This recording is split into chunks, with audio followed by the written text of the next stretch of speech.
선교학교에 또 우리 사기를 또 개강 예배 드린 후 신앙 수련회로 모여서 우리 복음 신앙을 가지고 계속 강의 이어나갈 때에 오늘 또 오전 오후 강의를 지켜 주시옵기만을 예수님의 이름으로 기도합니다. 아멘. 우리 어제도 말씀드린 대로 5이라는 이 숫자가 유대인들에게는 상당히 그 완전수에 해당되는 그런 숫자입니다. 3은 하나님의 숫자죠. 그리고 4는 땅의 숫자입니다. 그리고 5는 완전하다고 할 때에 5입니다. 그래서 이거를 두 개를 합치면은 10개가 되고요. 모세의 그 계명에 보면은 두 돌판이 있는데 한 돌판에 5개씩 이렇게 기록이 돼서 이렇게 짝을 이루고 있습니다. 그런데 이 마태복음도 보면은 마태복음 자신이 마태가 유대인이었고 유대인들을 특별히 전도하기 위해서 자기처럼 이렇게 복음서를 이렇게 지어서 소개하고 있는데 여기서 특별히 마태는 상당히 학구적인 그런 자세가 있습니다. 이런 걸 어떻게 하면 잘 가르칠 것인가. 유대인들은 랍비 그리고 이 하브라타 이런 교육법이 있어서 그들은 쉽게 하나님의 말씀을 전하는 이런 내용들을 연구하는데 특별히 이 마태복음에서는 예수님의 그 모든 교훈집을 5거로 이렇게 묶어서 소개하고 있습니다. 첫째가 산상수훈 5장에서 7장입니다. 두 번째는 예수님의 제자도 10장에 나옵니다. 13장에서는 예수님의 비유들 8개의 비유가 나옵니다. 그리고 18장에서는 예수님의 제자도 2편의 용서에 대한 말씀이 35절까지 기록되어 있습니다. 그리고 24, 25장 이것은 정말 교훈집을 묶은 겁니다. 이 5개의 교훈집을 묶은 것이 마태복음이에요. 그래서 이것은 그 예수님의 모든 일대기를 교육의 방법을 통해서 유대인들이 교육을 좋아하니까 그렇게 전해진 것인데 우리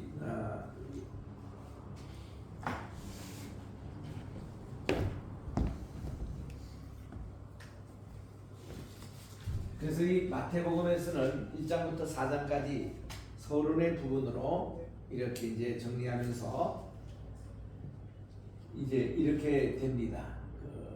예수님의 족보가 기록되어 있는데 이 족보가 예수님이 새로운 다윗이라는 관점에서 기록되어 있습니다.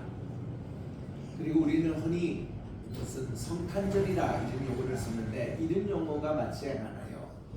성탄절 예수님이 탄생하신 건 이게 초점이 아닙니다. 하나님은 영원 전부터 무슨 전부터 계신 분이 이 인간의 세상 피조 세상에 신방하러 오신 것이지 우리 주님이 태어났다는 탄생이라는 용어 자체가 맞지가 않아요. 그래서 여기서는 성육신입니다. 성육신. 말씀이 육신이 되어 이 땅에 성육신하신 인카네이션 이 사건. 그리고 이제 헤롯이 유아들을 베들레헴에서 44명이나 죽인 이런 내용들. 그리고 여기에 이제 예수님의 메시아 길을 예비했던 우리 세례 요한은 말라기 4장 5절에 있는 대로 그 성천했던 엘리야가 다시 오리라 했던 그 인물이 세례 요한이었습니다. 그래서 성천했던 엘리야 그가 성천한 그 자리에 세례 요한이 사역을 시작했거든요. 그래서 여기서 메시아 길을 예비했습니다. 높은 산은 깎아내리고 골짜기는 메우고 그래서 평탄하게 만들고 그 굽은 것을 곧바르게 이렇게 만들었습니다. 그리고 페이버먼트 모든 것을 이렇게 도롱 포장을 했습니다. 이런 메시아의 길을 예배했던 이제 세례 요한의 얘기가 전개가 됩니다.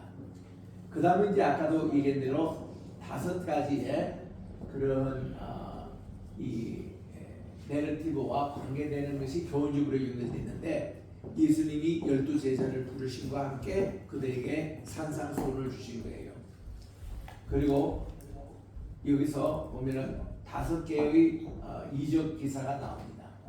그리고 이 제자들에게 또 명령하신 제자도가 여기에 나옵니다. 그다음 용서에 대한 교훈을 말씀해 주시고 또 천국이 이런 것이다.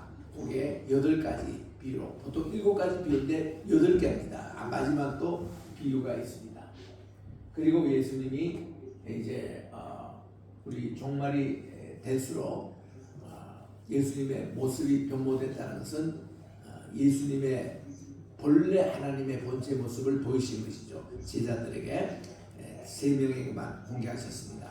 그리고 주님이 부활하실 때까지 이거를 절대로 공개하지 말아달라고 했고요. 그리고 우리 주님이 용서의 교훈으로 말씀해 주신 이것이 이제 이게 그 전체 마가복음의 핵을 이루고 있습니다. 그리고 예수님이 이제 그 예루살렘 입성을 하시고 또 하시기 전에 겟세마네 동산에서 마지막 교훈을 남기신 것이 종말의 교훈을 남기신 겁니다. 최후의 만찬 신분하시고 부활하시고 지상명제로 주신 것이 너희들은 온 족속을 가르치며 teach all nations입니다. 모든 족속을 가르치며 이거를 여러분 대부분 성에서 의역을 했어요. 그들을 제자로 삼으며 이렇게 말씀해 주셨는데 이 제자로 삼기 전에 온 열국을 가르치라고 이렇게 말씀을 하셨고 그리고 지상 명제인 Great Commission이라고 이 명제라는 이런 뜻은 어떤 거냐면은 우리가 이제 총회에 총대를 파송합니다. 이 총회에 파송하는 분은 노예를 대표해서 총회 가서 발언권이 있는 거예요. 그를 노예에서 이렇게 파송하는 것을 커미션이라 그렇게 얘기합니다. 예수님이 천국에서 우리 제자들을 삼으시고 모든 사람들에게 가르치는 그런 사명을 주심으로 이제 주님이 우리에게 파송할 거예요. 그래서 우리는 모두 다 선교사라는 거.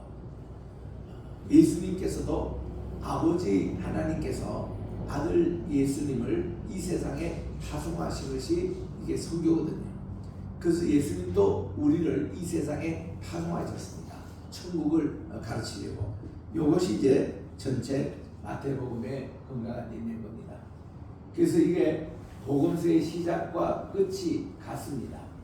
이것이 끝과 또 시작이 하나님의 뜻, 하나님의 나라가 이루어지는 이 복음서의 그 다른 말로는 하나님 나라예요. 하나님 나라인데 두 가지 용어가 있어요. 천국이라는 용어가 있고 신국이라는 용어가 있습니다. 그러니까 킹덤 오브 갓이냐 킹덤 오브 헤븐이냐. 그럴 때에 마태복음만큼은 꼭 여기는 유대인의 용어를 써요. 그들은 하나님의 나라란 말보다는 하늘 나라란 말을 좋아합니다. 그게 킹덤 오브 헤븐이에요. 마태복음에서만. 그리고 하늘에 계신 아버지 할 때에 하늘 바로 계시는 아버지 이거를 천부라고 그렇게 얘기합니다. Heavenly Father. 또 우리 주기도문에서도 Our Father which art in heaven. 하늘에 계신 아버지라고 이렇게 부릅니다. 하늘. 이 하늘의 개념이 유대인들이 좋아하는 천국이거든요. 그래서 이 천국에 있는 이 말씀 이거를 이제 지상에 전하는 이런 내용들을 우리들이 보게 됩니다. 제가 지금 줌으로도 지금 강의하고 있는데 여기 줌으로 있는 여기를 제가 동시에 같이 쓰면서 하겠습니다. 자, 그 다음에 이제 나오는 것이 그래서 우리 복음의 시작과 끝이 바로 복음 하나님 나라라는 거 하늘 나라입니다. 천국입니다. 그래서 마태복음에서만큼은 천국에 대한 것, 천국에 대한 것, 하늘에 계신 아버지, 하늘 이렇게 강조하는 것이 그것입니다. 우리가 예전에는 갈 길을 밝히 보이시니 그 찬송할 때 맨 끝에 보면은 천당에 계신 주 예수를 우리 주일학교에서 그렇게 배웠거든요. 천당에 계신. 근데 그게 하늘에 계신 우리 아버지로 보이다가 지금은 천국에 계신 이 가사가 조금씩 이렇게 바뀝니다. 그런데 우리가 항상 기억하실 것은 한국 많은 분들이 불교적인 사상이 많아가지고 천국, 천다 이거를 간다라고 이렇게 생각합니다. 우리는 천국 가요. 천국 이런 말씀인데 예수님이 우리에게 가르치는 것은 천국은 가는 개념이 아니라 오는 개념이에요. 주기도면서 보면은 하늘에 계신 우리 아버지여 해놓고는 그 다음 주님의 이름이 거룩히 여김을 받으시오며, 그는 예배입니다. 그리고 나온 것이 나의 킹덤 컴이에요. 주님의 나라가 오게 해주십시오, 이런 뜻입니다. 그래서 우리는 항상 내가 천국에 가는 것이 인본주의 사상이에요. 그걸 불교에서도 하고 이슬람교에서도 하고 천주교에서도 하는 방법이에요. 내가 하는 거, 내가 가는 거, 내가 뭐 경건을 훈련하고, 내가 금식하고, 내가 무슨 구제하고, 이래서 가는 어떤 개념으로 우리가 그렇게 세뇌가 되어 있습니다. 근데 이거 우리 깨뜨려야 돼요. 깨뜨려야 되는 것은 천국은 하나님께서 우리에게 다가오시는 거예요. 천국은 우리에게 오는 것이지 우리가 가는 개념이 아니라는 것입니다. 이게 참 중요하거든요. 예를 들면 우물가에 주님이 수가성 여인을 만납니다. 그가 뒤에 귀납법적인 인본주의 방법으로는 이렇게 가르칩니다. 예수님이 그렇게 하시니까 그 여인이 물들어 왔더라. 여기 이제 초점을 맞춰요. 이렇게 해버리면요, 모든 것이 이게 인간 중심이 돼버리고 맙니다.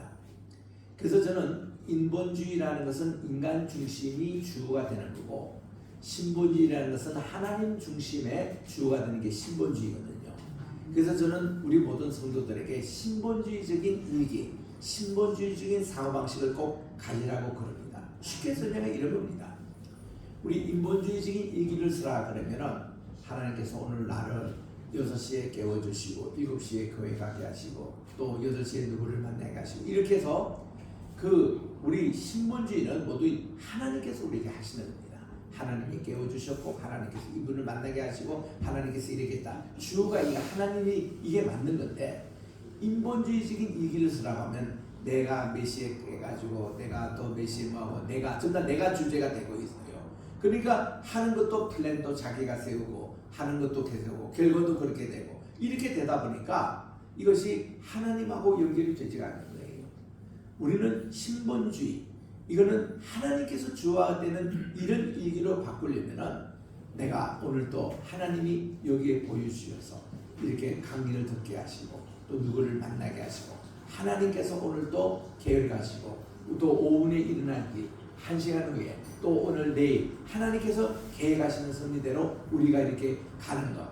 그래서 이 천국 예수님이 재림하신다 할 때는요, 우리가 재림의 주를 향해 가는 게 아니라 주님은 하늘에서 공중 타고 천군천사의 호령을 받으면서 우리에게 오시는 거예요.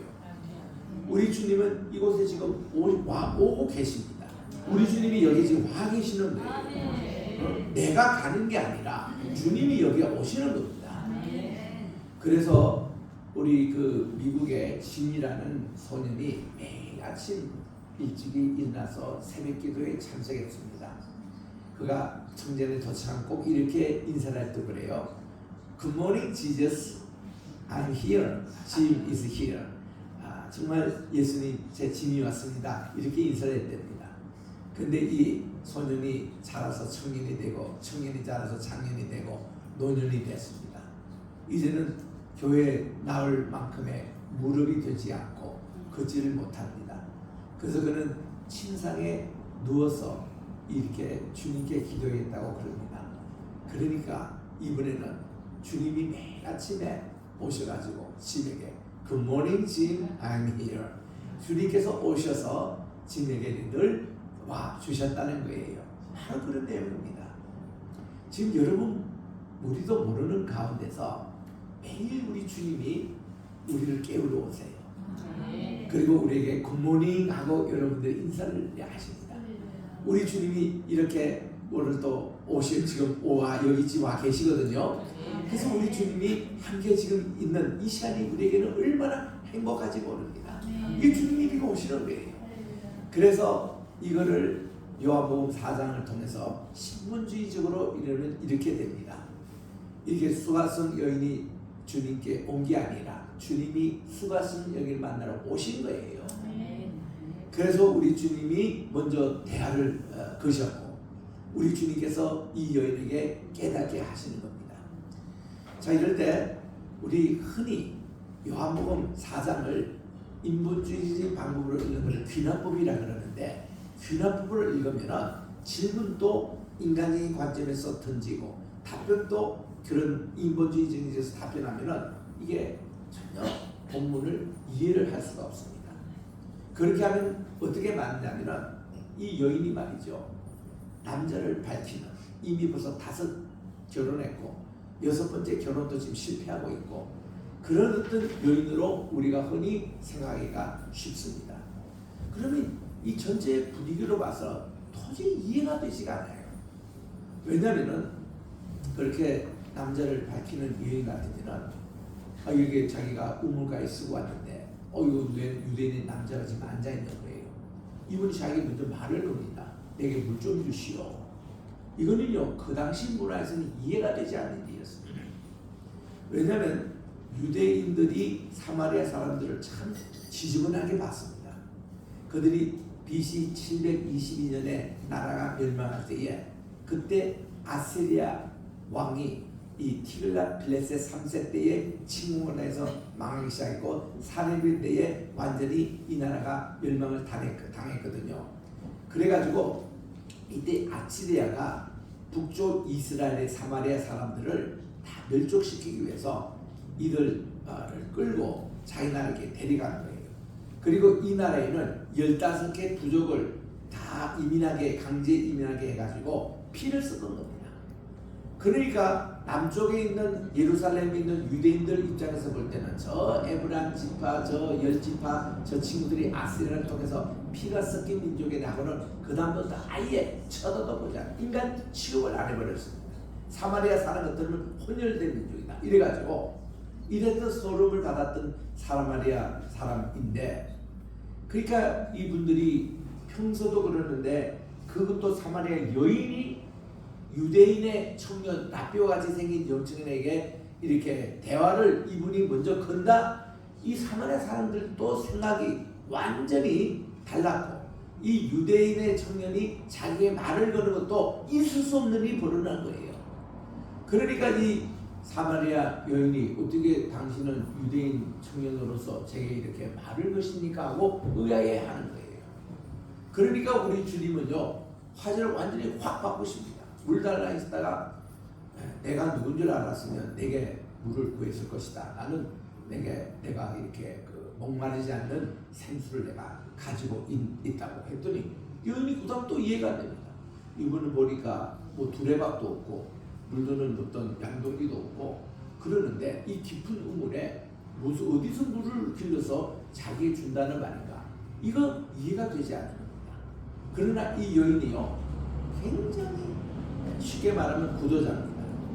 결론을 내리면은 이 여인은 남편을 여러 번 바꾼 이혼녀가 아니고, 이 여인은 진리를 찾으러 평생 지금까지 5 종교를 바꿨던 사람이에요. 여기서 말하는 남편이라는 그 개념이 헬라 말로서 그것이 말이죠, 옛날에 구약에서는 바알이라고 그랬는데 3가지 뜻이 있습니다. 임금도 바알이라 했고 남편도 바알이라 했고 자기 믿는 신도 종교도 바알이라 했던 거예요. 근데 우리 번역은 오로지 남편으로만 돼 있기 때문에 이거는 좀 이혼녀 같은 그런 걸로 오해를 하고 있습니다. 그게 아니었거든요. 이 여인은 그동안 종교를 바꾼 겁니다. 참된 예배를 드릴 수 있는 대상, 정말 내가 하나님께 정말 예배를 제대로 드리고 싶은데 이 종교로 예배 드려도 흡족하고 이거로 종교가 있고, 남자에게 2가지 종교가 나왔습니다. 하나는 그림신산에서 사마리아 사람들이 드리는 예배와 또 유대인들이 예루살렘에서 드리는 예배, 저게입니다. 우리 주님은 참으로 예배하는 자가 영과 진리 안에 예배를 드릴 때 그때 영이라는 이런 개념을 말씀하신 것은, 이게 사마리아 사람들은 정말 이 진리가 없어요. 하나님의 생명 말씀 없이 영으로만 드리는 예배였습니다. 근데 그 당시 예루살렘 이 여기에는 진리는 있어요. 근데 여기는 영이 빠졌습니다. 그래가지고 하나님께서 원래되는 것은 이 2가지 예배를 다 포함, 영과 진리 속에 상대 예수님 안에서 예배, 요거를 이제 말씀을 해주시는데 이 여인이 딱 그게 흡족한 겁니다. 자기 그동안 목마르던 진리의 목마름이 예수님이 그 말씀 속에서 다 해결이 되버린 거예요. 너무너무나 좋았던 겁니다. 그래서 그가 동네에 막 달려가가지고 내가 그토록 찾았던 메시아가 우리 마을에 오시니 오십시오인 거예요. 만약에 제가 이 설교를 미국에서도 여러 도시 다니면서 말씀 전달했거든요. 만약에 이 여인이 진짜 남자를 밝히고 지금 7번째 남자 애인을 찾는 여정의 모습이 되면 말과 행실과 이게 다 틀리는 겁니다. 동네 가가지고 여러분 내가 그렇게 찾던 그 메시아가 우리 동네에 오셨습니다. 다 와주시면 어느 놈이 따라올 겁니다. 만약에 이 여인이 또 어느 놈도 만나가지고 또 그러냐 사람들이 누가 따라옵니까? 그게 아니었어요. 이 여인은 이 동네에서 존경을 받는 여성 지도자였습니다. 그 이 여인이 오라고 하니까 다 온 거예요. 다 와서 주님의 말씀을 직접 들어보니까 이분들이 야 당신이 얘기했던 대로 이분은 우리 생각보다 훨씬 그리스도 맞다. 여기서 오셔서 이분이 다 해서 예수님의 첫 번 전도의 대성을 거둔 것이 바로 이 사마리아에서 이루어진 것이 이 여인의 덕분에 이 여인의 전도 덕분에 물동이와 몸을 벌을 두고 가서 동네에서 사람들을 다 모시고 온 분이 아니겠습니까? 또 내가 이거 프리셉트 공부하는 이분들에게 직접 내가 커피 브레이크라는 그런 프로그램으로 LA에서 하는 분이 있어요. 직접 내가 얘기를 했습니다. 여러분들이 이렇게 묻는 질문에 프리셉트에서 이 왜 12시에 왔는지 왜 이런 얘기하는데 그 12시에 왔는 것도 그것도 거짓말이에요. 대낮에 온 게 아니거든요. 왜냐면 공간복음에서는 시간이 나오는 것은 어디서 하울링 나오는데 이게 좀 그러면 안 됩니까? 뒤에서 나오는 겁니까? 거기서 소리를 끄면 좋은데 금방 그렇구나. 예. 저기 공간복음에서는요 시간이 나오는 것은 그거는 어떤 시간인가 하면은 이게 그 로마 시대의 시기가 아니었고 히브리즘의 시간이었습니다. 그때는 3시 같으면 플러스 6을 돼야 됐습니다. 이 유대인들이 하루 3번 하나님께 기도하는 시간이 있었거든요. 첫 번 기도가 아침 9시 기도고 우리 시간으로 하는 두 번째가 정오 기도고 그리고 오후 3시가 저녁 소재 드릴 때 기도였습니다.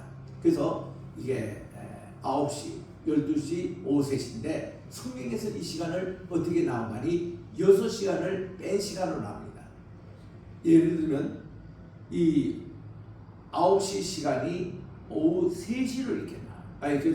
이렇게 오후 3시인데 이것이 그 6시간을 더한 시간으로 이렇게 나와요. 그렇기 때문에 그 6시간을 이렇게 빼야 우리 지금 시간은 나옵니다.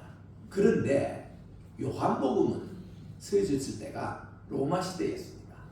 AD 70년에 예루살렘 완전히 파괴가 되고 로마 시대가 되니까 그 바울 서신의 후반부터 바울도요 이 네로 황제 때 이제 순교를 당했기 때문에 바울 서신에 나오는 시간이 되겠다가 이쪽 유대인들이 사용하는 시간이었습니다. 근데 그 후로는 요한계시록에 나오는 또 요한복음에 나오는 이런 시간은요 로마 시대였어요.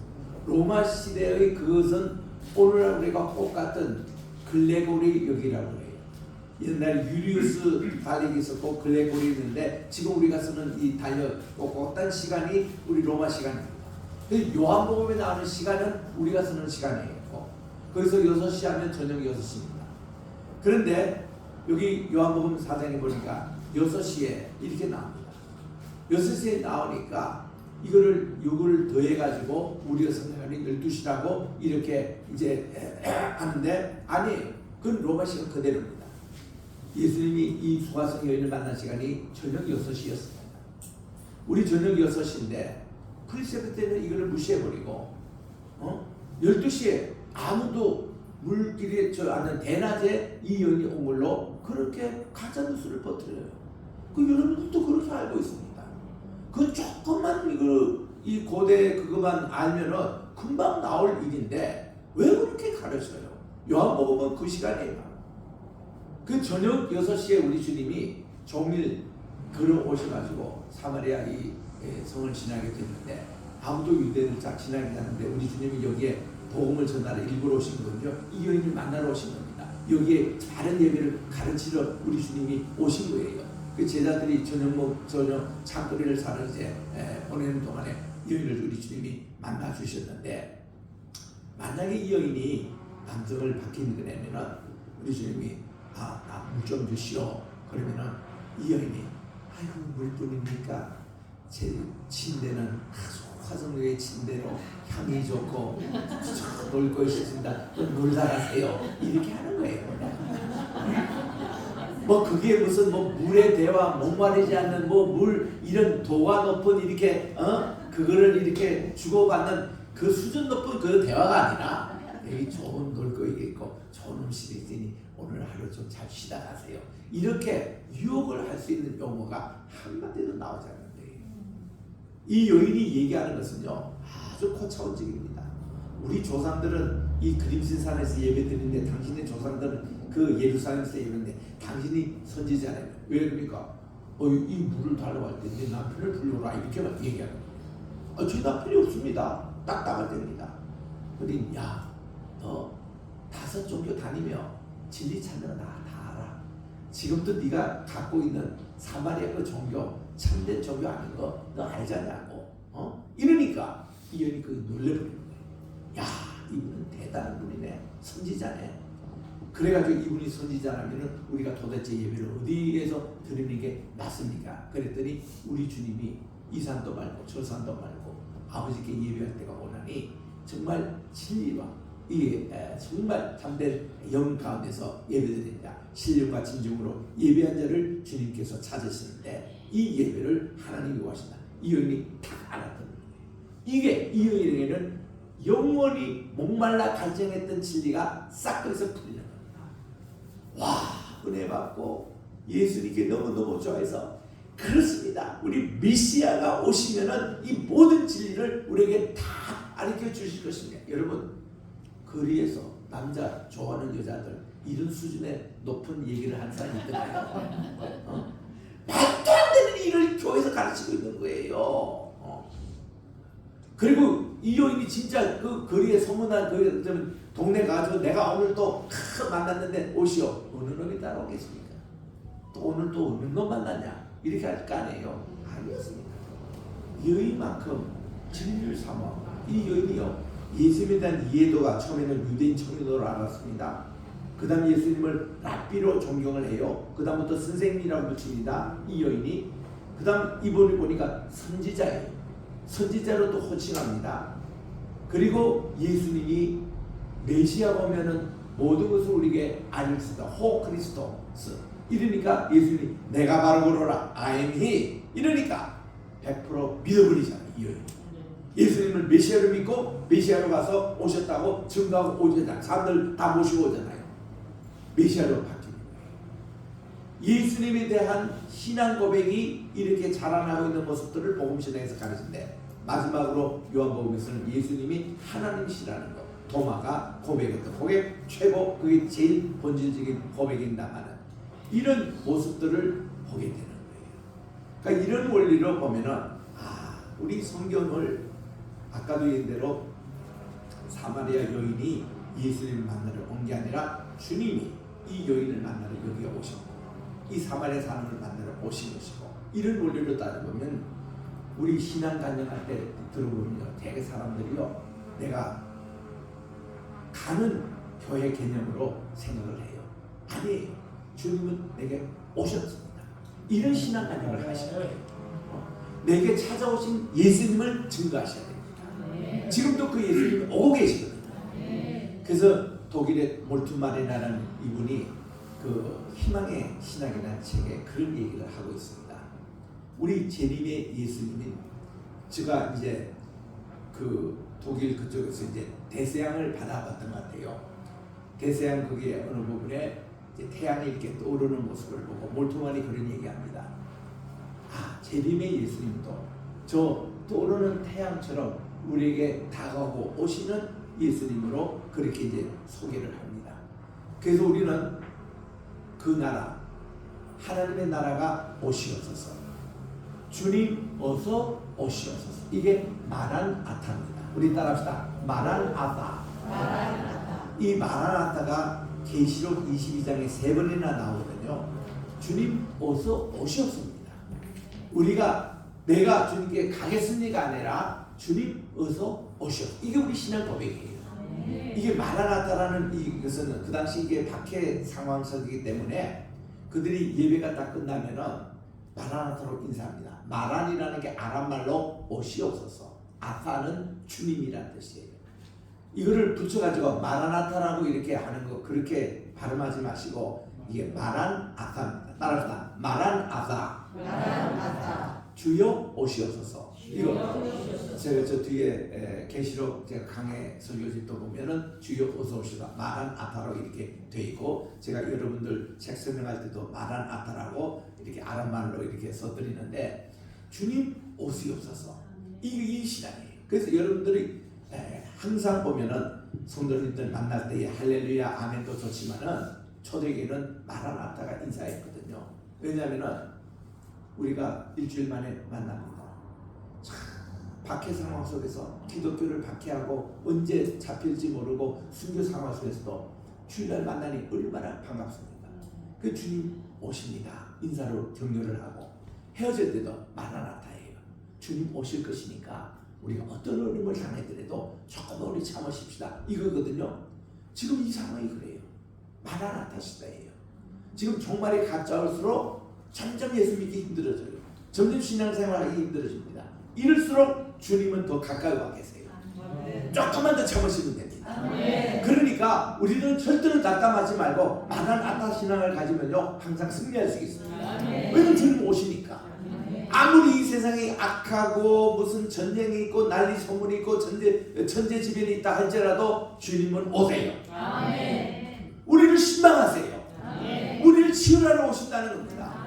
그러니까 이 얼마나 우리 주님께서 우리에게 좀 주여 오시옵소서 이 신앙이 우리에게 격려가 되고 힘이 되고 얼마나 좋은지 몰라요. 바로 이 수가성 여인이 바로 그런 신앙으로 사신 거예요. 주님 오시옵소서 했는데 주님이 자기 마을에 오신 거거든요. 자기를 찾아러 간 겁니다. 그래서 이 여인이 완전히 변화의 새 사람이 돼서 훌륭한 전도인이 됩니다. 그 후로 이 여인은 최초의 여성 목회자가 된 거예요. 또 예수님의 그 베로니카라는 그 여인, 우리 주님께서 십자가 지실 때에 이렇게 땀방울을 흘리고 넘어지실 때에 자기 호주머니를 이렇게 해서 손수건을 이렇게 드리니까 그 예수님이 그를 닦으시는데 주님의 광채가 여기 배어 있잖아요. 그 베로니카의 그 수건이 지금도 로마 교황청에 보관되고 있다고 합니다. 요즘은 엑스레이와 CT 촬영으로 그게 옛날 게 복원되기 때문에 그 지금은 예수님의 얼굴의 모습이 나온다는 바로 그 손수건이거든요. 그런 점은 베로니카 이 여인은 누구였습니까? 12년 동안 혈류증으로 앓았던 여인이었어요. 이 혈류증이라는 게 여러분 아신 대로 여성들이 한 달에 한 번씩 올가는 것이 그게 피가 멈춰야 되는데 일주일 만에 멈춰야 되는데 멈추지 않고 계속 누수되는 겁니다. 이게 12년 동안이나. 그러니까 이게 이제 뭐 한 달, 두 달 정도 돼도 얼굴이 창백하고 핏기가 없고 이거를 고치기 위해서 좋은 한의사 다 찾아보고 다 좋은 병원에 가도 지금까지 낫지 못하니까 그 당시 혈병 환자들은 눈등 환자, 한센병처럼 완전히 이 사회에서 격리가 됐어요. 불결하다. 냄새도 많이 납니다. 또 본인도 막 휘청휘청거립니다. 이런 이 여인이 이 주님이 이 동네 지금 찾아오신 거예요. 혈병 환자 예수님이 그 여인을 만나러 오신 겁니다. 이 여인이 주님 만나러 갔다 이렇게 생각하지 마시고 그래서 우리 주님께서 오시는데 이 여인이 예수님의 옷자락이라도 잡으면은 내 이 피의 근원이 마를 것이라는 믿음의 확신이 온 겁니다. 항상 병 낫기 전에 회복하기 전에 우리의 믿음이 우선이어야 됩니다. 어제도 제가 첫 번 개강 강의 때 예수 그리스도를 믿는 것과 아는 것이 하나가 돼요. 믿는 것이 앞서야 되는 거예요. 믿음이 앞서야 되는 겁니다. 그래서 여러분들이 믿는 대로 이게 되는 거예요. 내가 낫는다는 믿음 가지고 낫는 거예요. 안 낫는 거면 안 낫는 거예요. 할렐루야. 여기 지금 컵이 있는데 이게 물을 하늘을 향했을 때 물이 이렇게 당기잖아요. 근데 이거를 거꾸로 이렇게 하면 아무도 안 당깁니다. 믿음이란 뭐냐? 제가 영락교회 섬길 때 우리 박조준 목사님, 한경희 목사님 이후로 박조준 목사님이 1972년도에 36살 아주 청년의 모습으로 당회장이 되신 거예요. 얼마나 한경희 목사님 흉내를 잘 내시는지 그 같은 또 사투리를 쓰시고 아주 그 한 목사님은 아주 뼈다른 설교를 하십니다. 하여튼 박조준 목사님이 그런 말씀하셨어요. 여러분 믿음이라는 것은 수도꼭지를 트는 것 같다고. 우리 지금 요 집까지 나 있습니다. 근데 이거를 꼭 잠그고 있으면 아무것도 일어나지 않는 거예요. 근데 믿음을 한 반쯤 열면은 반만큼 이게 물이 이렇게 흘러내립니다. 이거를 확 100% 들면 100%확 쏟아지는 거예요. 이게 바로 믿음이라는 거예요. 우리가 지금 수도꼭지를 꼭 잠그고 뭐 아무것도 일이 일어난다 그 자체도 기적이죠. 아니라 우리들은 확 열어서 우리 주님 말씀을 받아들이는 거. 지금도 이 시간에 말이죠. 우리 수도꼭지를 확 주님께 열기를 바랍니다. 이게 믿음이에요. 그럼 기적이 일어나는 거예요. 하나님 일이 일어나는 겁니다. 주여 소시옵소서 우리 주님이 오시는 거예요.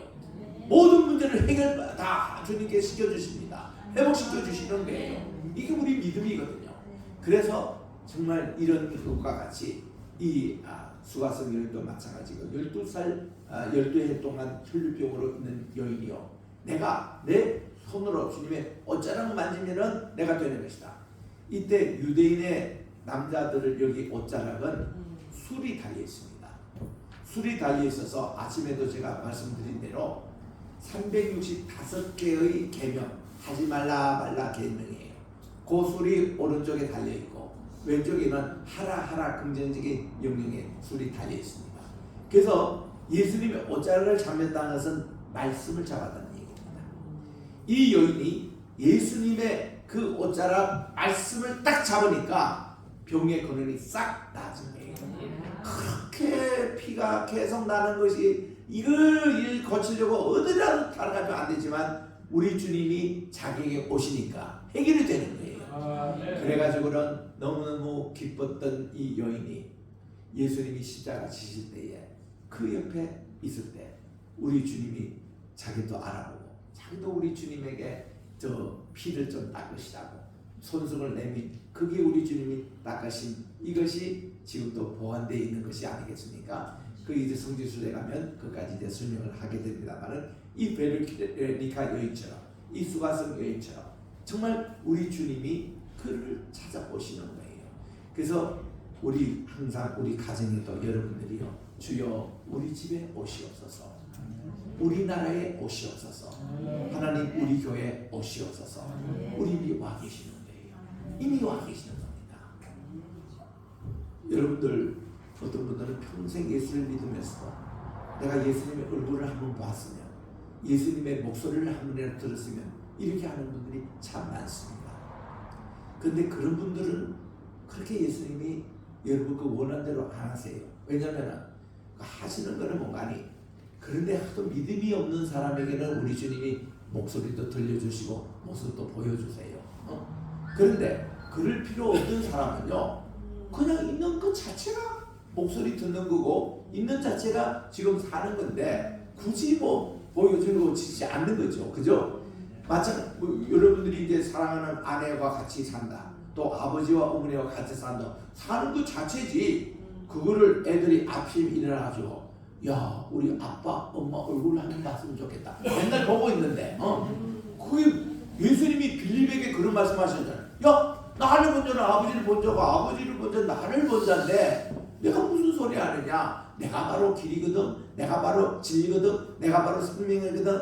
에고 에이미 해 포도스 카이에 알레테이아 카이에 조에 우리 주님께서 말씀하시면서 누구든지 나를 만지는 것은 아버지를 가져간다. 그 말은 뭔가니 내가 곧 아버지라는 그 뜻입니다. 그 뜻 자체가. 그래서 우리 주님이 이런 것을 얘기를 그렇게 하실 때도 제자들이 보내겠는데 중생되지 않을 때는 그 말을 이해를 못했던 거예요.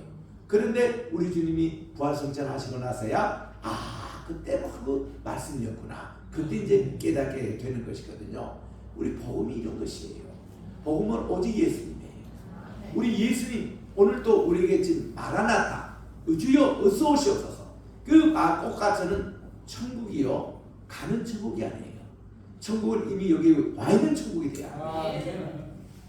나라가 임하여 주시고 나의 킹덤 컴 나라가 임하여 주시고 나의 의미다 하나님의 뜻이 이루어지는 그것이 천국이에요. 그리고 그것이 우리 땅에도 이루어 주시옵소서. 이게 우리 기도 제목이에요. 이 땅이라는 게 아직도 하나님의 뜻이 이루어지지 않는 우리 자녀입니까? 우리의 이웃입니까? 또 우리의 또 직장입니까? 여기에 우리 주님의 뜻이 이루어지는 나의 품은 뜻 주의 뜻같이 되게 하여 주소서. 주님 저를 지금같이 주님의 뜻대로 빚어 주시옵소서.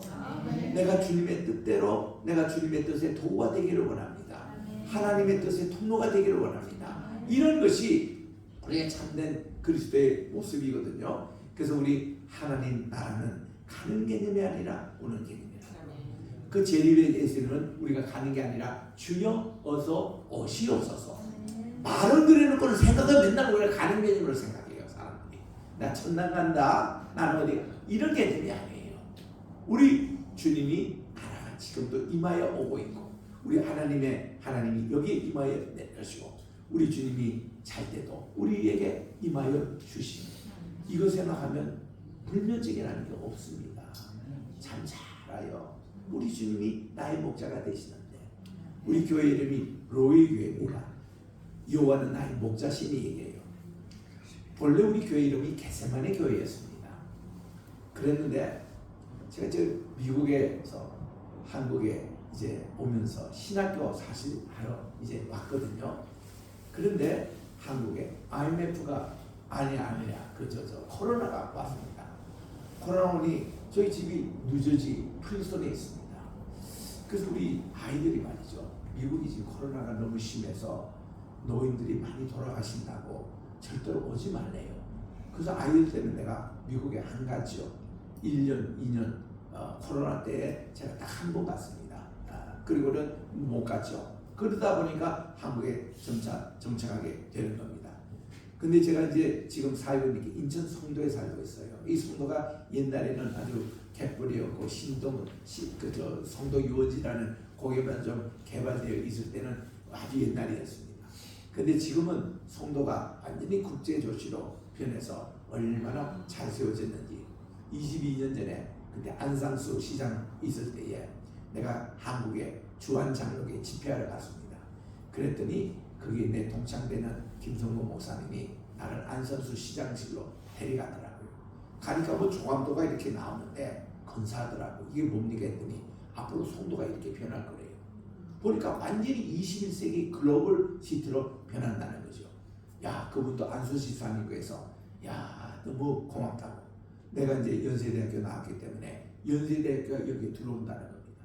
야, 그래서 좀 잘 좀 지어달라고. 그때 땅을 거의 무상으로 줬어요. 연세대학에게. 왜냐하면 그런 좋은 대학에 들어오면 다른 대학이 이제 유치하는데 쉬워질까봐 이렇게 해서 연세대학이 굉장히 큰 특혜를 받고 오게 되고 지금 세브란스 병원을 짓고 있거든요. 그 송도에. 그것도 아주 헐값으로 이게 그 청장이 이렇게 제공해서 그렇게 지고 있는 덕분에 11개 대학이 지금 이게 국제 대학이 들어왔습니다. 그래서 이 송도가 완전히 국제 도시로 돼 있는 거예요.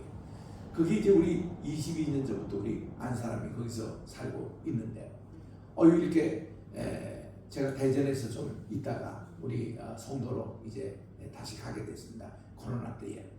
근데 그게 황우여 장로님 그분이 최근에도 비상대책위원장으로 계셨고 믿음이 참 좋으신 분이에요.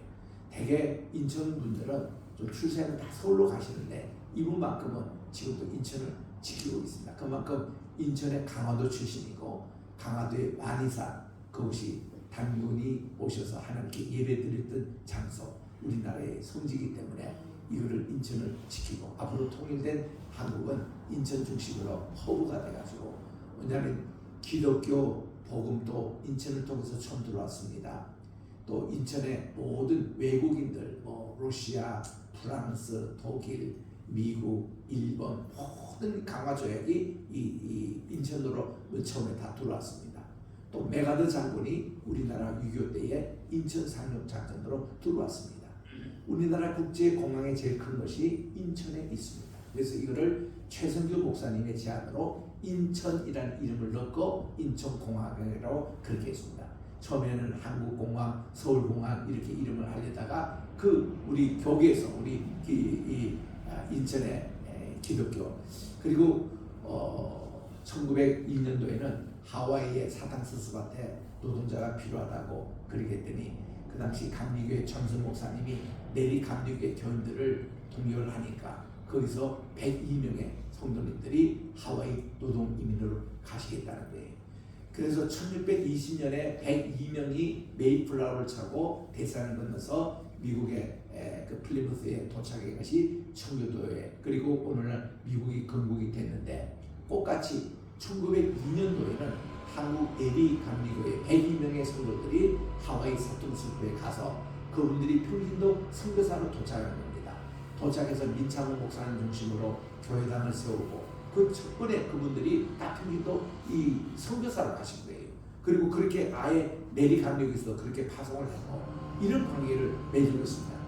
그래서 이 하와이가 인천이 그렇게 밀접한 관계가 있어가지고 1953년도에 그때 6.25 막 전쟁 이제 끝날 즈음입니다.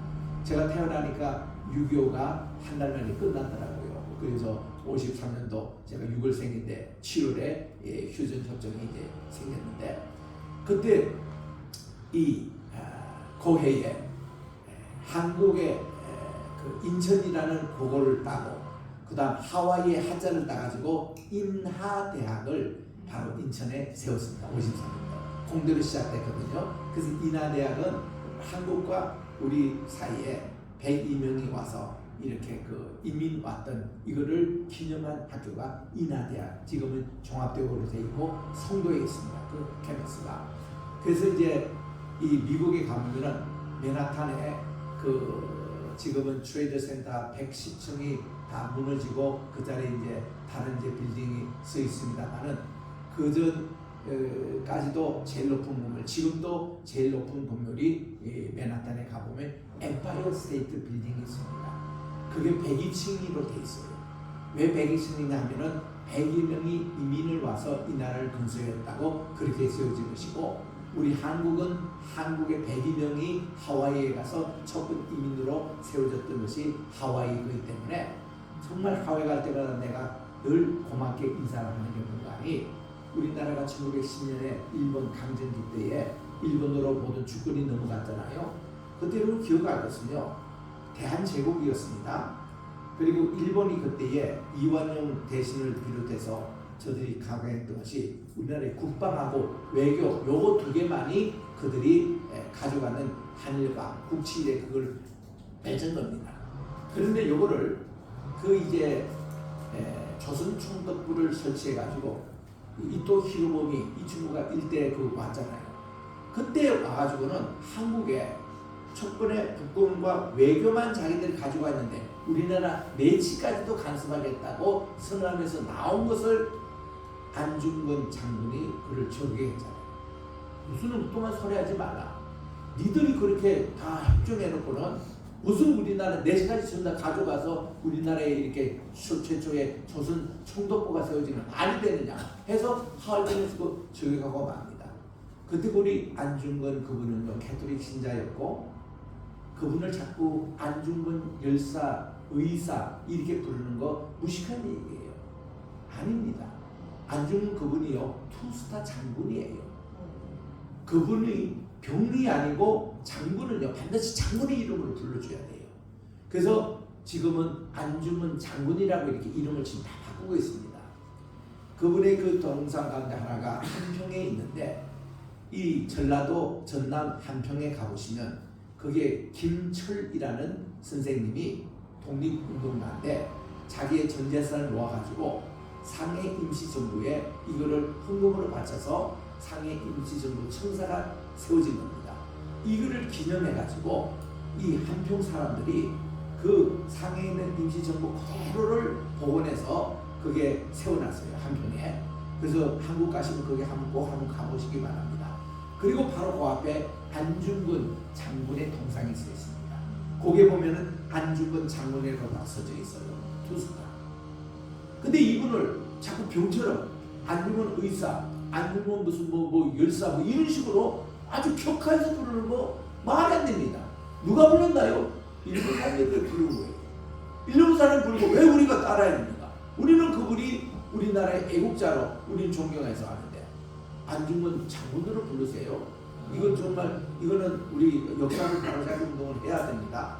그래서 우리가 우리나라에 이렇게 조선 총독부가 말이죠. 국치 그 나라의 그 내전까지도 이 사람들이 가져가 버린 거예요. 거기에 대한 한 거였는데 그래서 우리나라가 대한제국이라는 게 몇월 며칠부로 문을 닫았다라는 그 역사의 기록이 있습니까? 일본 사람들이 갖고 있습니까? 한국의 사람이겠습니까? 대한제국이 오늘불로 이렇게 우리가 길을 내린다? 없습니다. 없는 그거를 하와이 사람들이 지금도 그대로예요. 하와이에서는요 대한제국 길을 계속 걸고 있었습니다. 일본 그거를 안 했어요.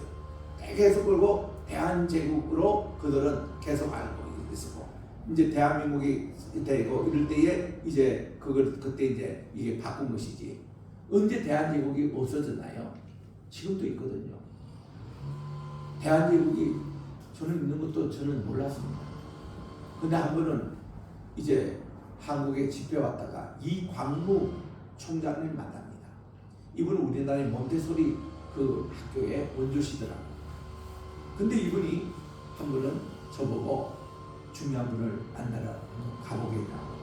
그래서 제가 가보겠다고 했습니다. 그랬더니 서울역 앞에 남대문 교회 가기 전에 이렇게 기와집이 탁 있는데 그 현판에 보니까 대한제국 이것도 이렇게 적은 게 아니라 이렇게 해서 대한제국으로 현판이 있다 그러더라고요.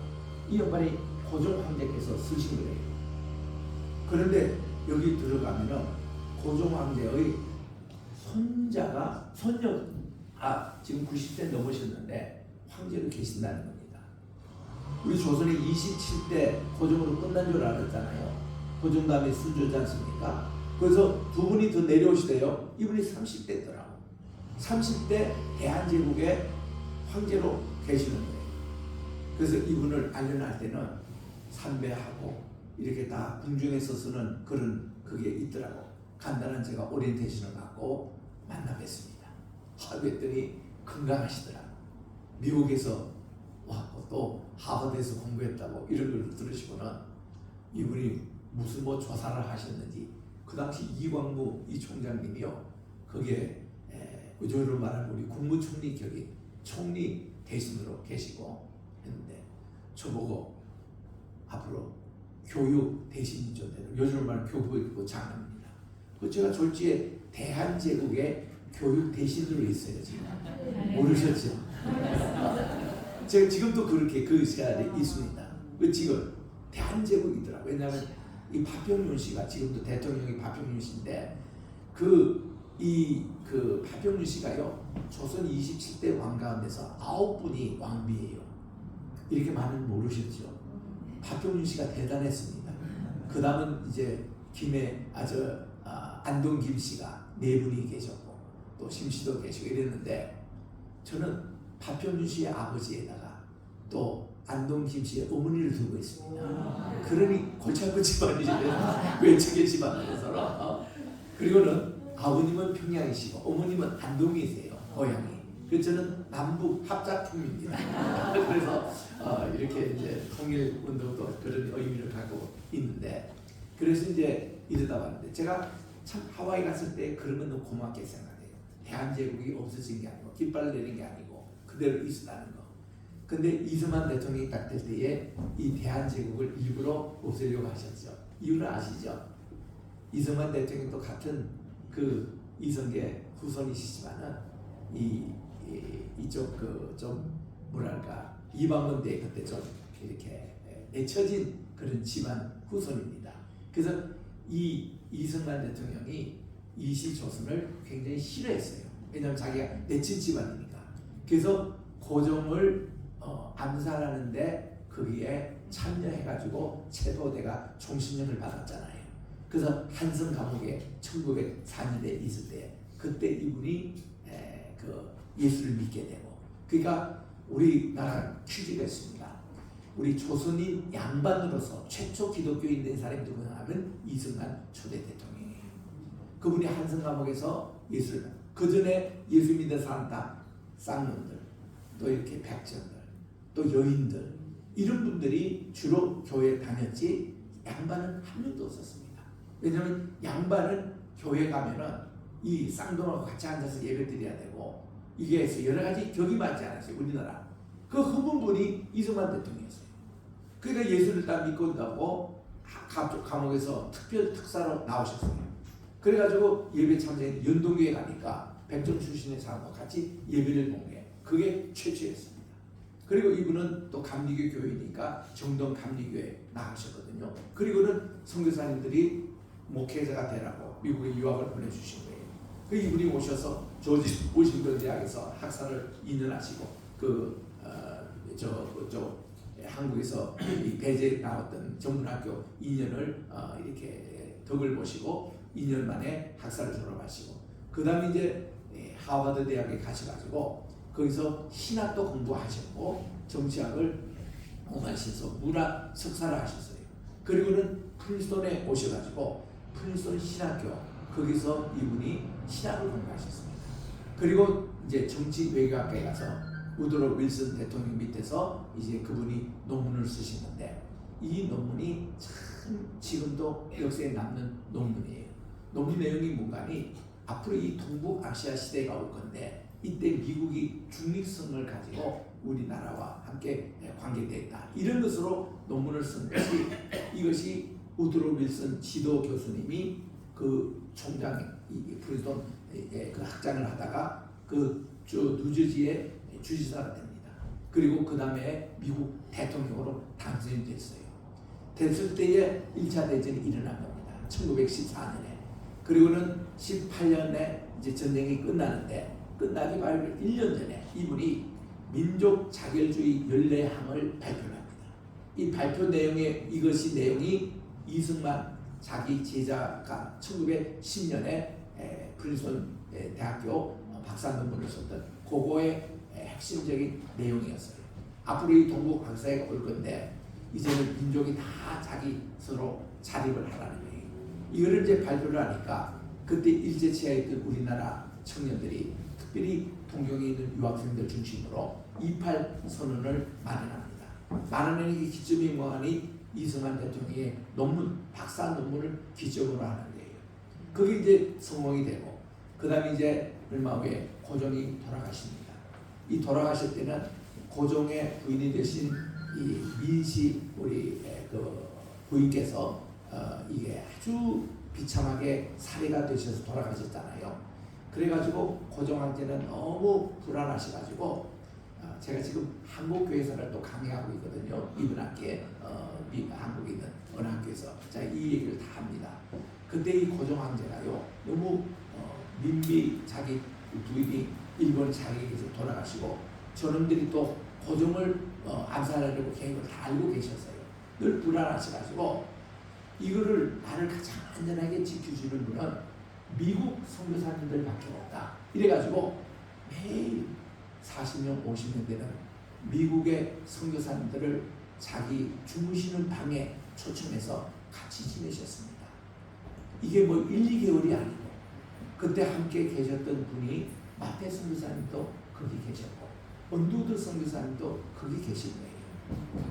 그러니까 이분들이 고종 황제에게 성경 공부를 가르쳐드리고, 고종 황제가 세례까지 받은 거 아십니까?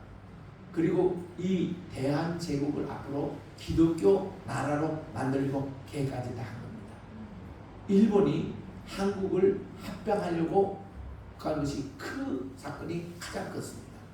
이 가마두다가는 이 나라가 기독교국이 되고 또 미국 산하에 들어가면 일본의 그 영향이 없어질 것. 그래서 자기들이 서둘러 가지고 한일 합방을 만드는 낸 거예요.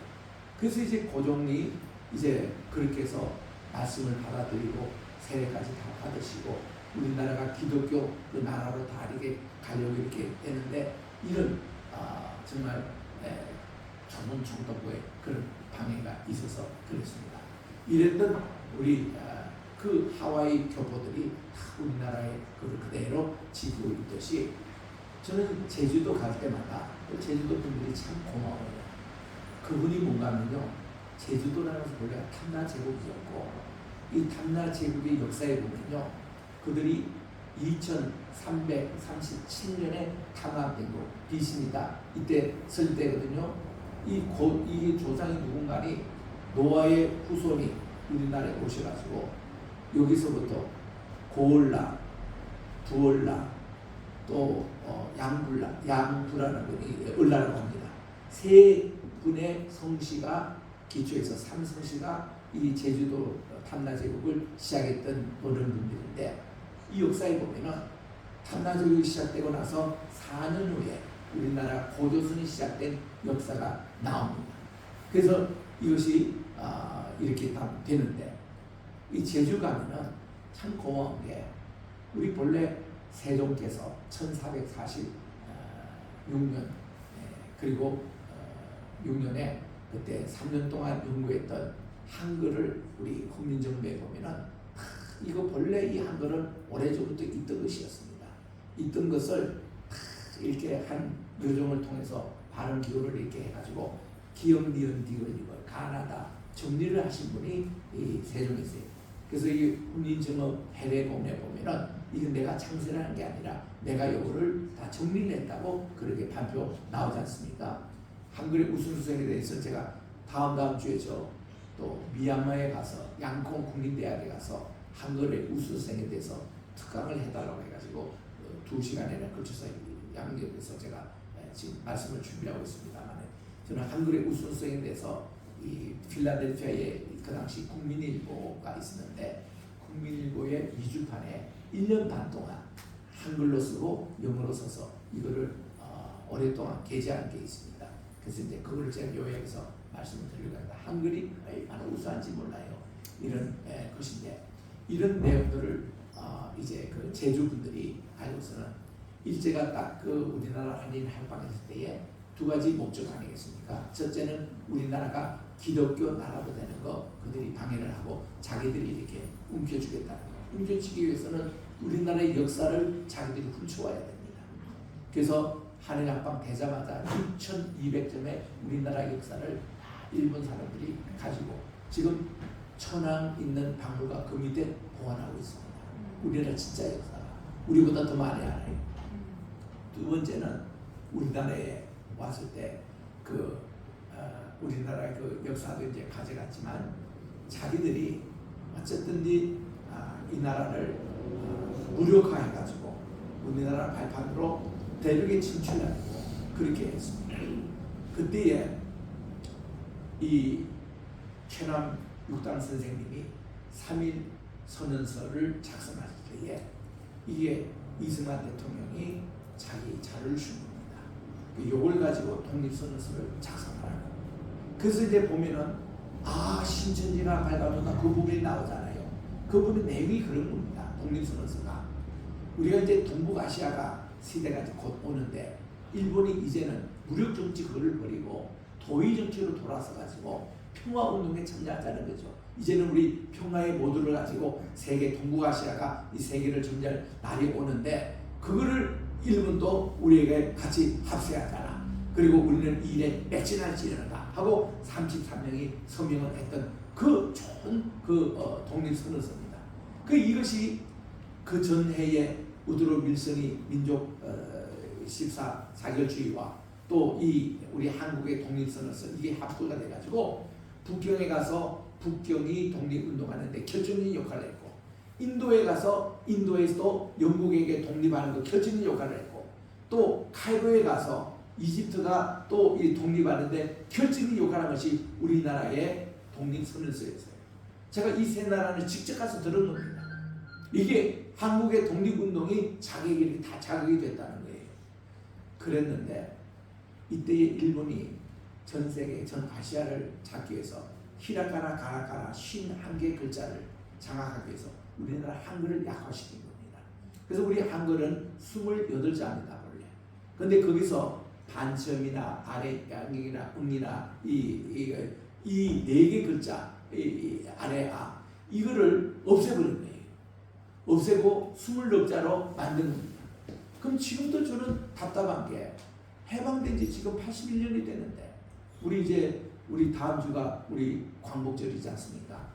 그런데 우리 이 4개 글자를 아직도 회복이 안 되고 있는 거예요. 일본이 없애는 거를. 그거 하면 우리 모든 동양 사람들의 발음을 다 이걸로 28자가 할 수가 있는 겁니다. 그런데 제주 사람 보세요. 제주에 가면은 이거를 그대로 지금도 쓰고 있습니다. 우리보다 한나 제국이 사는 역사가 앞서고 이 한글을 지금도 그대로 쓰기 때문에 10월 9일 한글날만 되면은 이게 우리 한국의 언론기가 다 제주도에 가요. 제주도에 가면은 제주도는 우리 이게 28자를 가지고 웅면대회 합니다. 글짓기 대회를 합니다. 우리나라 그래서 그 나라의 방언의 어서 옵시오 이러면 다 지금도 반치음하고 이걸 쓰고 있어요. 그 제주도가. 그러니까 이런 나라들이기 때문에 우리가 참 희망이에요. 그래서 제가 지금 하와이 얘기도 하고 이런 얘기도 하는 것이 다 지금 우리 복음시장계하고 무슨 관계입니다. 다 연관이 되어 있습니다. 우리 한국이 가장 복음적인 나라인데 이게 타락된 샤머니즘이 들어오고 타락된 불교가 들어오고 타락된 유교가 들어가지고 지금 한국이 지금 이 모양 이 꼴이 된 거예요. 그런데 이것을 복음, 기독교의 참된 복음으로 이렇게 다시 돌아오면요, 우리 순수성이 회복이 돼가지고 하나님께서 귀하게서는 선민의 나라가 꼭 될 줄 믿습니다. 그래서 제가 이런 배경으로 말씀드리려고 하고요. 지금 밖에 비도 오고 하는데 어디 나가봤댔자 별로 쉬는 것도 아니니까 지금 시간은 이제 거의 20분 남았네요. 10분 더 하고 이제 마지막 기도하면 어떨까요? 어차피 뭐 비교되는데 저기 기도하고 걸어가기도 그러니까. 자, 우리 복음시나 제가 지금 하는 거는요, 햇기스만 얘기하는 거예요. 여기서 이제 마태복음에서 얘기하는 것은 복음이 천국입니다. 천국에 대한 메시지를 전하고 있는 거예요. 거기서 우리 마태복음 5장에서 7장에 나오는 그런 이제 내용은 요거 지금 제가 좀 넘어가겠습니다. 먼저 14라고 할 때에 다윗이라 할 때 왜 14라는 것은 히브리 말로 우리 네 번째 글자를 달렛이라고 해요. 여섯 번째 글자를 바우라고 합니다. 그래서 이 히브리 말로 이게 달렛, 바우, 달렛은 저렇게 되는데 히브리 글자는 알렛은 1, 베이트는 2, 뒷문은 3, 달렛은 4, 그리고 이제 그 다음 나오는 글자 5, 6 할 때 바우는 6이거든요. 그게 알파벳 숫자 1 하는데 유대인들은요 알파벳 숫자 잘 안 씁니다. 왜냐하면 알파벳 자체 아라비아 숫자를 잘 안 써요. 왜냐하면 이게 아랍 글자이기 때문에 우리나라는 1, 2, 3 이거 있잖아요. 유대인들 잘 안 써요. 자기들의 그 알파벳을 숫자에 대신하고 있습니다. 그래서 이게 다윗 하면은 이게 세 글자니까 이게 숫자의 가치로 4 더하기 6 더하기 4니까 14예요. 그러니까 14대 마태복음 1장에 강조한 것은 예수님이 새로운 다윗이라는 것을 강조하고 있고 이 다윗에게만이 이렇게 왕이라고 이렇게 붙이고 있습니다. 그래서 이런 내용들 읽어보시면 나오는데 이만큼 이 마태복음에서는 예수님을 새로운 다윗 메시아로 존경하고 있습니다. 그래서 예수님의 족보도 14대를 특별히 두 번째 부분의 이쪽에는요 4왕의 이름을 제외할 정도로 14를 맞춥니다. 그래서 이렇게 이제 14대 이렇게 이름이 나오고요. 그리고 예수님의 족보에 5 여인이 이름이 나오는 게 라합, 룻, 다말, 밧세바, 마리아인데 이들의 전체 특징은 정상적인 결혼은 아니었다라는 것입니다. 그래도 하나님께 개종하면은 우리 주님의 성족보에 포함되어 있는 이름이 나오고요. 그리고 여기에 보면은 요 앞에 이제 그 낫다 할 때 그거를 지금 이제 제가 봅니다. 여기 보면은 우리가 그 엄마가 아기를 낳을 때를 배어라고 그럽니다. 배어의 과거를 배어라고 그러고 과거 분사를 born이라고 그래요. 그래서 우리가 흔히 I was born on June 19 내가 6월 19일에 났다라 할때 born이라는 것은 엄마로부터 태어났을 때의 born이라고 씁니다. 그런데 유대인들은 아빠로부터 태어난 것을 봅니다. 이거를 메겟이라 그러고 과거는 베갓이라 그러고 그리고 베갓은 이거는 독생자를 얘기할 때 only 베갓은 선이라고 그래요. 이거는 엄마로 태어난 게 아니라 아버지의 그 족보를 따른다는 얘기입니다. 그래서 우리 요한복음 3장 10절에 For God so loved the world that he gave his only begotten son that whosoever believeth in him should not perish but have everlasting life. 이래서 이 독생자 할 때에 비가튼을 씁니다. 이게 아버지로부터예요. 그러니까 우리가 아버지가 아기를 낳을 수 없잖아요. 엄마처럼 그죠? 그런 개념이에요. 우리가 성부, 성자, 성령 하나님 할 때에 성부가 뭐가 있어가지고 아들 낳고 그런 개념이 아니라는 거예요. 이런 배 같은 개념이에요. 그 다음 이제 여기 보니까 have everlasting life 할 때 무궁한 생명이라고 되어 있잖아요. 영원한 이터널가 아닙니다. 우리 본래 히브리 말에는 올람인데 올람이 everlasting 개념이에요. 이게 무궁한 생명이에요. 이게 무슨 차이 나느냐? 이터널이라는 말은 헬라 철학적인 개념이에요. 그건 무한대 개념입니다. 인간의 시간을 여기 무한대로 이렇게 확산하면 이게 이터널이라고 봐요. 근데 히브리 사고는 그게 아닙니다. 인간의 시간을 아무리 연장해도 인간의 시간일 뿐입니다. 하나님의 시간은 다른 거예요. 카이로스 시간입니다. 하나님의 시간은 이게 에블라스팅이에요. 무궁의 신앙이에요. 그래서 우리 웨스트민스터 신앙 고백에서도 제1조에 하나님 누구시냐 할 때 대답이 하나님 무궁이시라 이렇게 대답해요. 첫 번째 올람 이거 에블라스팅입니다. 그래서 영원한 생명할 때 영생 이거는 우리가 귀에 많이 있는데 그거는 헬라적인 용어예요. 우리는 무궁한 생명이에요. 하나님의 것은 전부 다 에블라스팅 이거예요. 에블이라는 것은 계속 연속되는, 라스팅은 계속 지속된다는 말 아닙니까? 에블라스팅. 무궁화라는 말도 에버플로이 계속 돌아간다는 에버플로이 흘러간다. 이게 플라워 붙인 게 무궁화 아니겠습니까? 그래서 이 에버이라는 것은 forever 영원 무궁이라는 거예요. forever 무궁토리라는 말입니다. 그러나 거기에 n을 붙이면 never 이거는 절대 아니라는 거죠. 근데 우리는 forever 그리고 evergreen 봄, 여름, 가을, 겨울 관계없이 계속 푸르는 상록수를 evergreen이라고 그러잖아요. 그래서 이거 ever이라는 말이 붙여있는 everlasting 이게 무궁한 생명이라고 우리는 그렇게 해야 합니다. 복음이 누구냐? 천국의 개념 하늘나라고 또 복음은 뭐냐? 바로 무궁생명. 우리는 하나님의 무궁생명에 참여하는 것이 그게 구원이거든요. 그래서 이런 내용들을 가지고 우리는 지금도 이 지상에서 이게 천국 생활을 경험할 수 있는 겁니다. 제가 그랬잖아요. 천국 가는 개념이 아니라 옳은 개념이기 때문에 우리 이 지상에도 얼마든지 천국 생활을 여러분 하셔야 됩니다. 여기가 주님이 모신 임마누엘 장소가 되어야 되고요. 주님이 주시는 기쁨이 되어야 되고 천국 음식을 먹는 생명의 말씀의 꼴을 먹는 시간이고요. 또 영원히 목마르지 않는 그 일은 참 이 영생수를 우리가 공급받는 시간이 아니겠습니까? 그래서 가나의 혼인잔치에서도 물이 변하여 포도주겠네. 그게 아닙니다. 포도주라기보다 영생수로 변한 겁니다. 그게. 그거를 자꾸 포도주 개념 얘기하니까 뭐 성경에도 포도주 뭐 어떠고 저떠고 얘기하는데 그게 아니에요. 원래 이 천국 복음신학의 입장에서 딱 보면요. 아 주님께서 이렇게 가나의 혼인잔치에 가서 포도주가 다 떨어졌대. 마리아가. 그 여인이요. 그거하고는 무슨 상관이 있습니까? 내가 뭐 포도주 얘기하지 말라 그거야. 나는 지금 영생수를 공급했는데 무슨 포도주가 내가 관계되냐고. 그랬더니 이 마리아가 또 사인들에게 오준기 이 선생님이 지금도 그대로 해라. 했더니 주님이 딱 보니까 왜 이 집에 이런 문제가 생긴지 보니까 예배 문제가 생긴 거예요. 언제나 이 잔치 집에 이런 데 보면은 오처님이 오시면은 이 물을 닦는 손을 닦고 그리고 또한 이제 닦아야 그들이 음식에 먹고 예배에 참여할 수 있는 그런 물이 다 떨어진 거예요. 이거부터 빨리 치워내는 거예요. 예배가 무너진 곳에 오는데 예배 그걸로 물로 채우니까 물로 이렇게 하인들이 또 오는데 그냥 정계가 아니라 아구까지 그냥 철렁철렁 넘칠 정도로 이 하인들이 믿음을 좋았어요. 그게 또 오니까 이제 떠서 연회장에 갖다 주는 거예요. 이 예배가 다시 회복되는 기쁨을 연회장에 보기 위한 겁니다.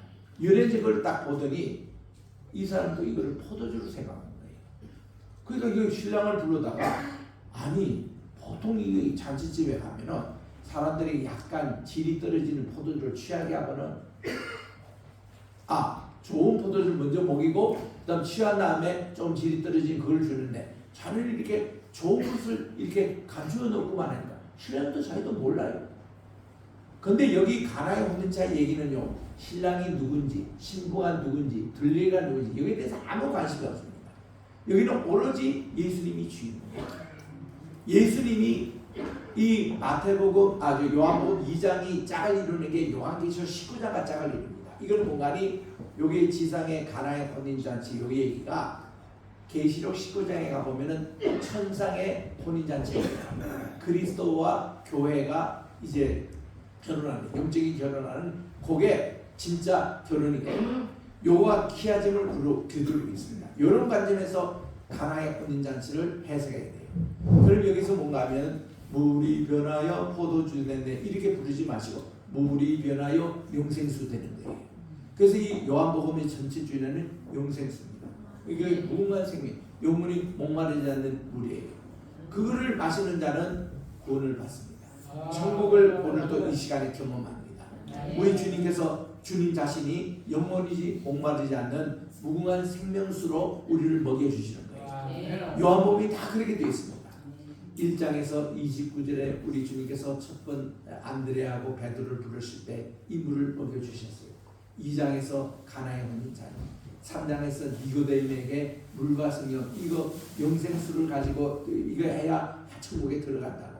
4장에서 수가서 영일 많을 때 이 물을 제공하시고, 5장에서 베데스다 목가에서 이 물을 이제 주님의 영생수를 마심으로 30년 된 이 그 환자가 일어나고, 6장에 가보니까 오병이어의 그를 기적하면서 주님이 영생수라고, 내가 바로 생명의 물이라고, 생명의 떡이라고 그렇게 말씀하시고, 7장에 갔을 때 우리 주님이 이 초막절 때 마지막 날 누구든지 내게 내 배에서 나오는 생수를 마셔라. 이게 주님의 무궁한 생명의 물이었습니다. 8장에서 우리 주님이요 가나보다 현장에서 잡힌 여인에게 이 영생의 물을 공급했습니다. 아무도 그에게 돌을 못 댔어요. 나도 너를 용서하네. 다시는 죄를 짓지 말라. 9장에 가서요 우리 주님이 영생의 물로 맹인을 우리 주님이 진흙으로 이렇게 발라주시고 저 실로암에 가서 시체가 있습니다. 실로암에 있을 때 이것이 영생수의 심볼이었습니다. 그렇게 눈이 밝아졌어요. 10장에서 내가 바로 양의 문이라는 겁니다. 양의 문만 들어가야 생명을 얻습니다. 그래서 우리 주님이 예수님은 바로 양들을 위해서 내가 목숨을 버린다고 우리 참된 목자라고 말씀하시는 거예요. 그 11장에서는 우리 주님이 부활의 생명입니다. 우리 주님이 영원한 생명수의 물이에요. 12장에 가서요 우리 주님은 하늘의 미랄로, 우리 하늘의 미랄이 죽어야 많은 열매를 맺는다. 우리 주님이 그런 영생의 물로 증거하시고, 13년 가서 제자들이 발을 씻겨주시는데 이 물이 보통 물이 아니에요. 이 영생수입니다. 이걸로 씻어야 우리가 구원을 얻는 거예요. 그리고서는 우리 주님이 성만찬식을 제공해 주시고, 15장에 갔을 때 우리 주님이 내가 친구라는 겁니다. 진짜 좋은 친구를 위해서 목숨을 버린다고 그렇게 말해요. 그래서 우리 주님은 보혜사 성신을 우리에게 주시고, 그리고 16장에 가서 14장에 갔을 때는 길과 진리와 생명이 되시는 우리 주님의 모습, 그리고 16장에 보혜사 성신님, 또 다른 보혜사 성신님을 보내주신다 했는데, 아버지께서 첫 번째로 보혜사 성신으로 나타나신 인카네이션하는 것이 예수님이셨고, 그리고 또 다른 보혜사 성신님, 성령님을 보내주시는 이분이요 또 다른 보혜사입니다. 파라클레이토스. 이 분이 바로 하나님 자신이에요. 우리 주님이요 우리 성부, 성자, 성령의 각기의 하나님이 아니라 한 분 하나님이신데, 그분이 이렇게 우리 인카네이션 하심으로 왜 그러냐면 하도 보이지 않는 하나님에 대해서 이분들이 이렇게 저 신앙생활이 안 되니까 직접 우리 주님이 나타나서 보시는 거예요. 이거를 바울은 우리 오늘 오후에도 강의하겠지만 골로새서 1장 15절에 이렇게 말씀합니다. 예수님이 누구시냐? He is visible God, visible image입니다. 하나님의 형상인데 of invisible God, 보이지는 하나님의 보이는 형상이 예수님이시거든요. 우리 선창시할 때 떡을 줍니다. 떡에 대한 신분에 대해서 미국 장로교에서는 이렇게 가르치고 있습니다. 이거는 visible sign of invisible grace, 보이지 않는 하나님의 은혜의 보이는 표식이 바로 이 성찬식입니다. 이걸로 가르치듯이 예수님이 하나님이 말씀이 육신되고 우리 가운데 오신 예수님 하나님 그 자신을 우리는 하나님 보이지 않는 바로 하나님의 보이는 이미지로서 우리에게 보이십니다. 그래서 우리에게 형상과 모양대로 우리를 창조해 주셨다 그러는데 그것이 바로 예수님처럼 우리가 살라고 우리 주님이 인카네이션에서 우리에게 모든 것을 본을 보여주신 거예요. 예수님이 이렇게 기도하거라, 이렇게 신앙생활을 하거라, 이렇게 너희들이 말씀 생활을 연구하거라, 이거를 보여주시기 때문에 우리는 쭉 예수님만 본받으면 됩니다.